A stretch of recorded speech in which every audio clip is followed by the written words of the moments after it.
Hello friends, welcome to Flavours. இன்னைக்கு நான் பார்க்க போற ரெசிபி நேந்திர பழ பஜ்ஜி. இது வந்து பொதுவா நம்ம கடைகளில் வாங்கி சாப்பிடுவோம். ஆனா வீட்லயே ரொம்ப சுலபமா பண்ணிடலாம். குழந்தைகளும் விரும்பி சாப்பிடுவாங்க.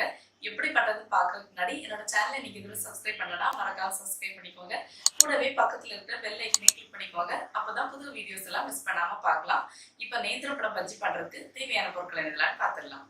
நல்ல பழுத்த நேந்திரம் வாழைப்பழம் 2, 1 கப் மைதா, 2 டேபிள்ஸ்பூன் சர்க்கரை, 1/4 கப் இட்லி மாவு, 1/4 டீஸ்பூன் மஞ்சள் தூள், 1/4 டீஸ்பூன் பேக்கிங் சோடா, 2 பிஞ்ச் உப்பு, அப்புறமா தேவையான அளவு எண்ணெய் எடுத்துக்கோங்க.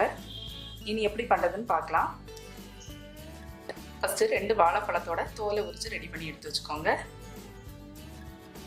இப்போ இதை 2ஆக கட் பண்ணிடலாம். 2ஆக கட் பண்ணிட்டு இதை இனி 3ஆக கட் பண்ணிக்கணும்.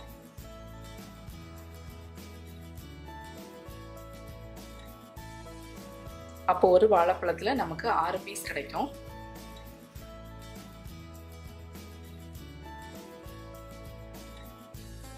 பழத்தை இந்த மாதிரி கட் பண்ணி ரெடி பண்ணி எடுத்து வச்சுக்கோங்க. நம்ம பேட்டர் ரெடி பண்ணிடலாம். அதுக்கு ஒரு மிக்சிங் பவுல் எடுத்துக்கோங்க. அதில் நம்ம வச்சுருந்த மைதா சேர்த்துடலாம். இதுக்கு கூடவே நம்ம வச்சுருந்த இட்லி மாவு சேர்த்துடலாம். இட்லி மாவு உங்கள்கிட்ட இல்லைன்னா 2 டேபிள் ஸ்பூன் அரிசி மாவு சேர்த்துக்கோங்க.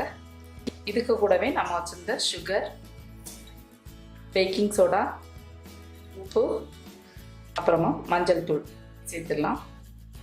இது எல்லாத்தையுமே சேர்த்துட்டு நல்லா மிக்ஸ் பண்ணி விட்டுக்கலாம். மிக்ஸ் வச்சு லைட்டாக கலந்து விட்டுட்டு இப்போ தேவையான அளவு தண்ணி சேர்த்துடலாம். கொஞ்சம் கொஞ்சமாக தண்ணி சேர்த்து மிக்ஸ் பண்ணிக்கோங்க. ஃபஸ்ட்டே நிறைய தண்ணி சேர்த்துட்டோன்னா அப்புறம் தண்ணி ஆகிடும். நமக்கு மாவு கொஞ்சம் கெட்டியாக தான் இருக்கணும்.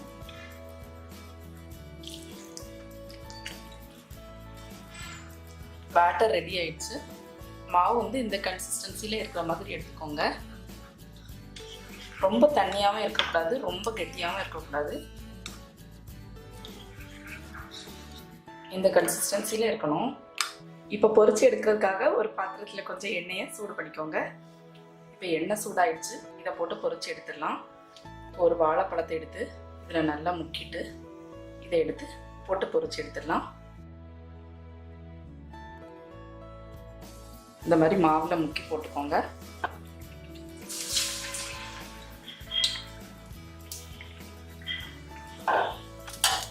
ஒரு பக்கம் வந்ததும் மறுபக்கம் திருப்பி போட்டுக்கோங்க.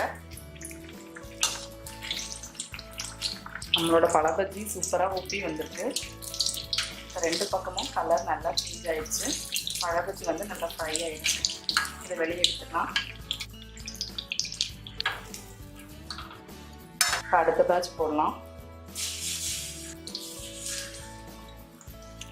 ஒரு பக்கம் ஃப்ரை ஆனதும் மறுபக்கம் திருப்பி போட்டுக்கலாம்.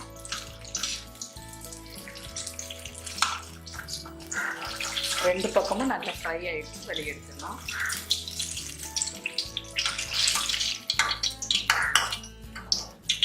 ரொம்ப சிம்பிளான டீ டைம் ஸ்நாக். கண்டிப்பாக நீங்களும் ட்ரை பண்ணி பாருங்கள். ட்ரை பண்ணி பார்த்துட்டு எப்படி இருந்துச்சுன்னு உங்களோட கமெண்ட்ஸை ஷேர் பண்ணுங்கள். இந்த வீடியோ உங்களுக்கு பிடிச்சிருந்தா என்னோட சேனலுக்கு மறக்காமல் சப்ஸ்கிரைப் பண்ணுங்கள். தேங்க்யூ.